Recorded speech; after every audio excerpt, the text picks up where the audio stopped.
अक्षय कुमार, एक ऐसा नाम जो पिछले 35 सालों से हमारे दिलों और बॉलीवुड पर राज कर रहा है।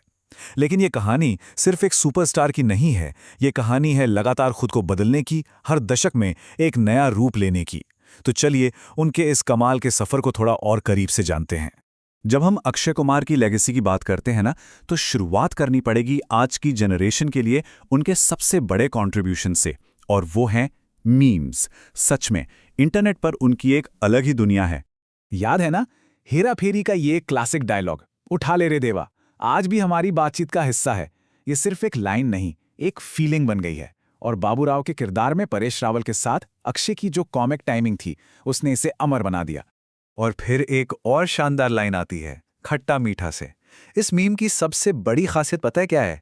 इसकी वर्सेटैलिटी। मतलब इसे किसी भी सिचुएशन में फिट किया जा सकता है, और यही तो इसकी खूबसूरती है। और ये वाला तो कमाल ही है।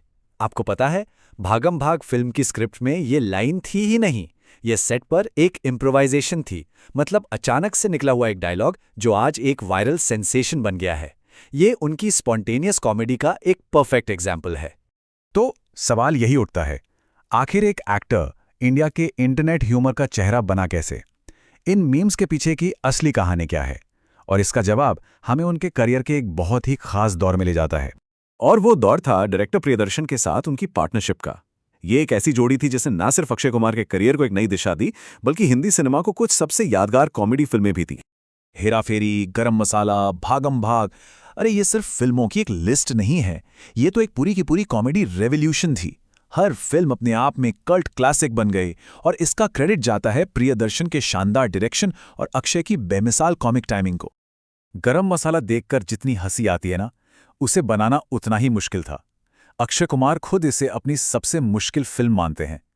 सोचिए, एक ही कमरे में 3 गर्लफ्रेंड्स को संभालना, वो भी प्रियदर्शन के तेज तरार कॉमेडी स्टाइल में। ये किसी प्ले की तरह था जिसे बिना रुके परफॉर्म करना था। और यहीं उस जादू का राज छिपा है। उनके कई सबसे मजेदार मोमेंट स्क्रिप्ट का हिस्सा थे ही नहीं, बल्कि सेट पर स्पॉन्टेनियस इम्प्रोवाइजेशन से पैदा हुए थे। प्रियदर्शन की खासियत यही थी कि वो इन मोमेंट्स को पकड़ लेते थे और एक्टर्स को पूरी आज़ादी देते थे। लेकिन इस कॉमेडी किंग के बनने से पहले कहानी कुछ और ही थी। ये जो बदलाव था ना, ये कोई एक्सीडेंट नहीं था, बल्कि टाइप कास्टिंग से बचने का एक सोचा समझा फैसला था। 90 के दशक के एक्शन हीरो से लेकर 2000 में हेरा फेरी के साथ कॉमेडी में एक बड़ा रिस्क लेना, और फिर 2010 के दशक में सोशल और पेट्रियाटिक फिल्मों के साथ खुद को फिर से बदलना, ये सफ़र उनके लगातार विकास को दिखाता है। तो उन्होंने ये बदलाव किया क्यों?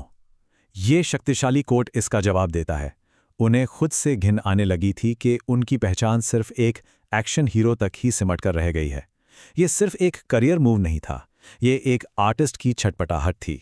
चलिए, अब पर्दे के किरदारों से थोड़ा हटकर उस इंसान की बात करते हैं जो इन किरदारों को निभाता है।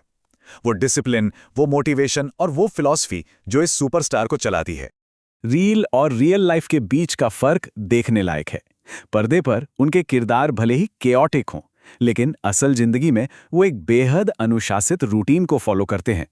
उनकी कॉमेडी भले ही इम्प्रोवाइजेशनल हो, लेकिन वो ह्यूमिलिटी के साथ जमीन से जुड़े हुए हैं। और ये डिसिप्लिन इस नंबर में साफ झलकता है। 35 सालों में 150 से ज्यादा फिल्म में। जरा सोचकर देखिए, ये आंकड़ा ना सिर्फ उनके काम के प्रति डेडिकेशन को दिखाता है, बल्कि उनकी जबरदस्त लॉन्जिविटी को भी दर्शाता है।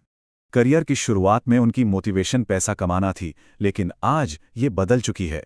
अब उन्हें पैसे का नहीं, बल्कि अलग अलग तरह के किरदार निभाने का लालच है, और यही भूख उन्हें आज भी आगे बढ़ा रही है।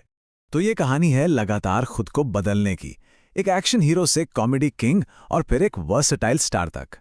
अब सवाल यह है कि इस 35 साल के सफर के बाद आगे क्या है? 35 साल और 150 से ज्यादा फिल्मों के बाद असली खिलाड़ी के लिए अगला कदम क्या होगा?